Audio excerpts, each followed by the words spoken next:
Hello, fellow structural engineers, and welcome to episode 7 of the monthly Structural Basics series, where we talk about structural engineering, my life being a structural engineer, and my journey creating content online. This is the April update, and today we're not in Munich, but instead here in Berlin. Today I'm going to answer your questions that you texted me over the last couple of months on Instagram and in the YouTube comments and on my newsletter.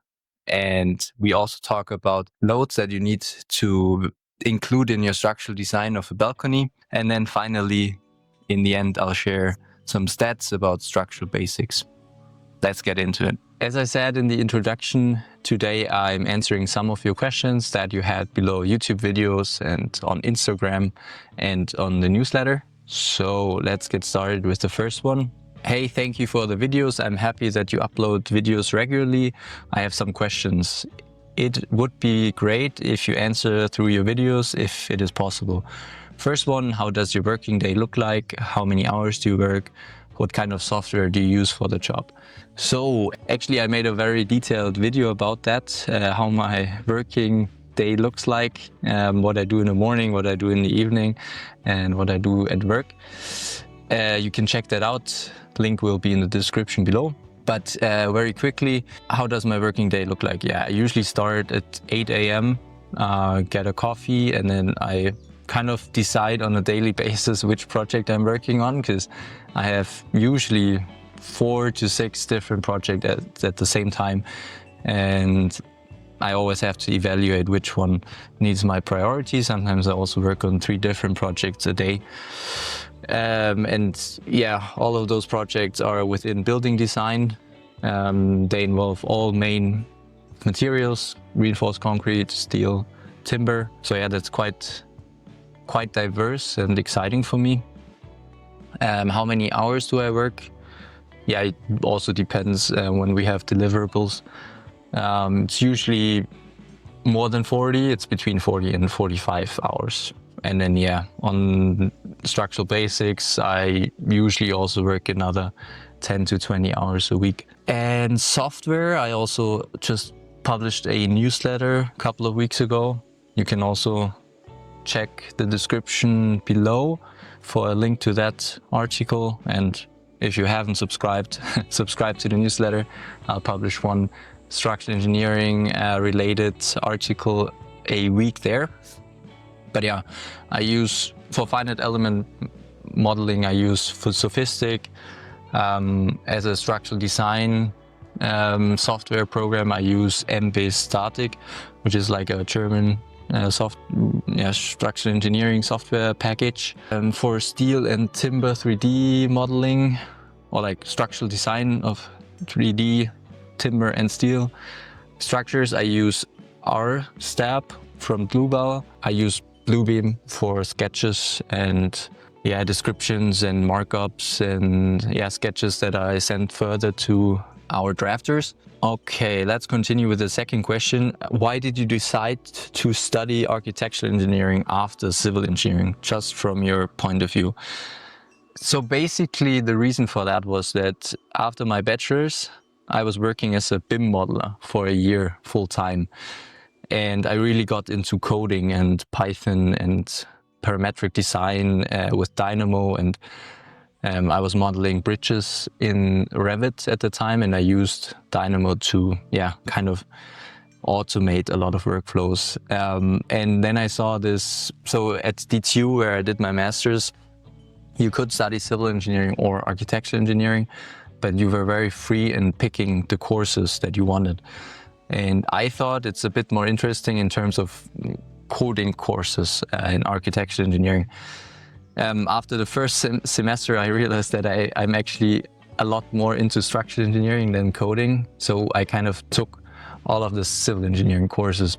On paper, I studied architectural engineering, but I took almost all the structural courses you could take, and probably more structural courses than most civil engineering students.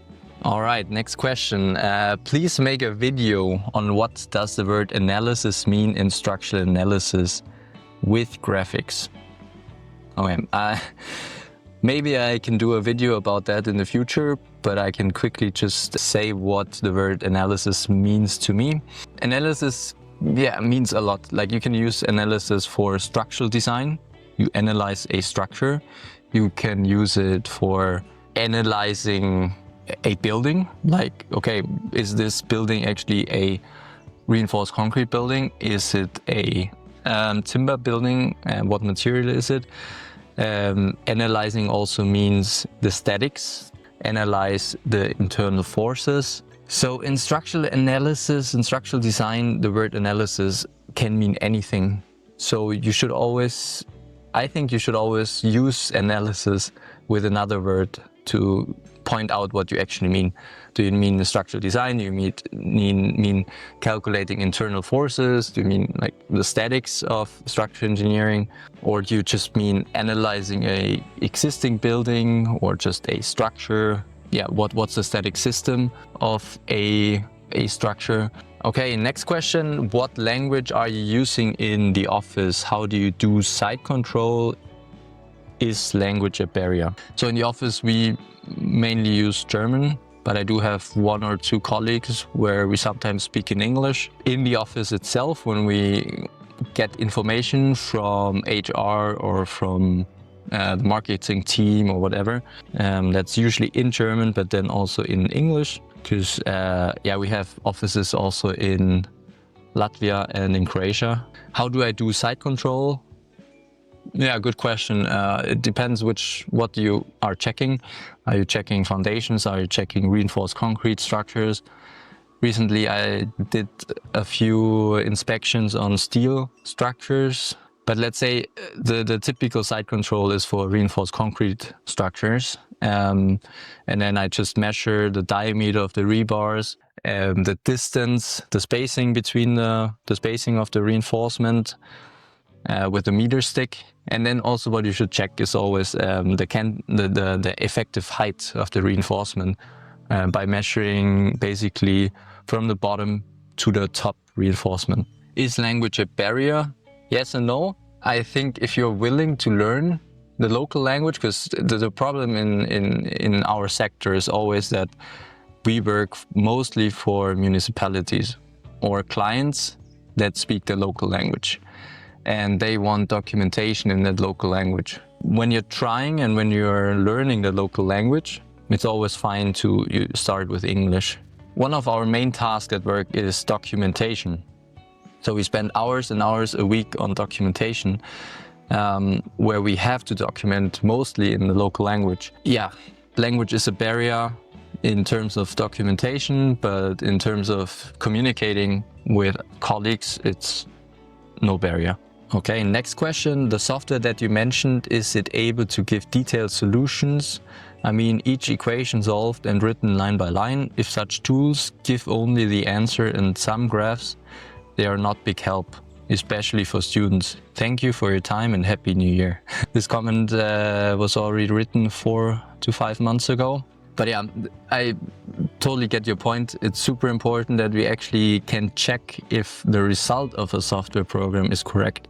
And you can do that if the software gives you each equation that it uses to get to the result. So each equation from Eurocode. It is sometimes a problem. There are softwares which are kind of a black box where you just get the result and then some input parameters and then some steps of the calculation process. And some tools are really great in doing that. They are actually showing you step by step. So the software that I'm mainly using for my structural design is MBase Static, as I mentioned previously. And yeah, they give you some equations, but mostly just the results. And it's annoying, but I think once you have a bit of experience, a couple of years of experience, you should get an understanding if the result that the software is giving you is actually correct or if it's completely off. And because I've calculated, I don't know, more than 100 reinforced concrete beams already, so I kind of have developed this understanding for correct and incorrect results. But there's other tools that are really great, and what I also like to do is produce my own calculation sheets, mostly in a tool like SMath or MathCAD or MapleFlow, which I partnered with for a couple of newsletters. And there I can actually, set up each equation myself. And you can input like your geometric parameters like width. All right, another question. Thanks a lot, dear engineer. I graduated from industrial and civil engineering recently, and I want to know about your experience or site engineer. Could you share a little bit more information about your practical hands-on experiences? So my experience goes back to when I was 14, 15. I usually worked the summers on construction sites. I did a lot of stuff. I was working for a scaffolding company. I was working as a carpenter 2 summers. I was working for a friend of my dad, renovating a whole house that was completely empty for 10 years. I was doing gardening. I was doing a lot of stuff until I went to university. And I also was working as a carpenter 1 year full time before I started studying at university. And then I continued working the summers in one of those construction jobs. Yeah, and then basically I think it was between 4th and 5th semester. That's when I did my first internship in a civil engineering firm. They were designing bridges. And since then I was working mainly in offices doing structural engineering. And then, as I mentioned, I worked full-time for a year as a BIM modeler for the bridge department of a structural engineering firm between bachelor's and master's. Yeah, and then during my master's, I was working for a construction company, 15 to 20 hours a week. And once I graduated, that was in January 2023, so more than 2 years ago. I switched back to a structural engineering firm again because I realized that I really want to work with structural design. And that was still in Copenhagen. So I did my master's in Copenhagen in Denmark. Yes, I was working there in Copenhagen for 1.5 years as a structural engineer, designing mainly precast concrete buildings, but here and there I had some house extensions and some renovation projects where I also worked with steel and timber. And then in November of 2024, so that was 5-6 months ago, I moved back to Germany, to Munich. And since then I've been working on a lot of different projects and I learned insanely much. And I'm also a structural engineer there. I design precast concrete buildings, crane runway beams. I had a lot of stuff. I got into dynamics. I had some machine foundations that I had to verify. I did actually a lot of investigations with different floor systems, from timber floor systems, concrete timber, composite floor systems. I've been designing a lot in steel structures. And timber structures is always like also a big part, because usually the roofs are built with timber here in Germany. So it's been very exciting. I am challenged every day. And yeah, that's my experience. All right, then the last question. Hi Laurin, thank you so much for these tips on concrete beam verification. They're really useful. If you don't mind me asking, which software did you use to create these beautiful drawings? I'm working on my master's dissertation on quantity takeoff for reinforced concrete elements, and having similar drawings would be really helpful. I appreciate any information you can share. Thanks in advance. I'm very honored for this question, because I think so far I've gotten 10 questions like these. How do I do my sketches and drawings? Well, you can actually not call it drawings, because it's really sketches. And so all the 3D images that you can see in the blog post and newsletter and so on, I usually create them in Rhino, because I got the license for that. And then all the 2D sketches, which you can see here now, I will put them into the video. I do them in PowerPoint. And PowerPoint is actually really useful and really powerful when it comes to visuals. And it's it costs very little money to have like the license for that, the monthly license. And yeah, guys, just leave a comment below if you want me to do a video on how I actually create those sketches. We don't have time for that in this video, but let me know if I should do a video tutorial on it. When designing a balcony like this one, don't forget this one load in your structural design. On railings, we need to apply a horizontal live load. But where does this live load actually come from? Well, this load makes sure that in an emergency, like when people panic on a party or something and they run against this railing, that the railing doesn't fail and people fall over. So what does this mean for your structural design? Well, it means that you need to design the beams of the railing and the columns, which are here, for a horizontal load of 0.5 kilonewton per meter or 1.0 kilonewton per meter according to Eurocode. This depends on the live load category. Oh, and don't forget to verify the connection to the beam. You need to design the connection for the bending moment due to the horizontal live load that you applied on the railing.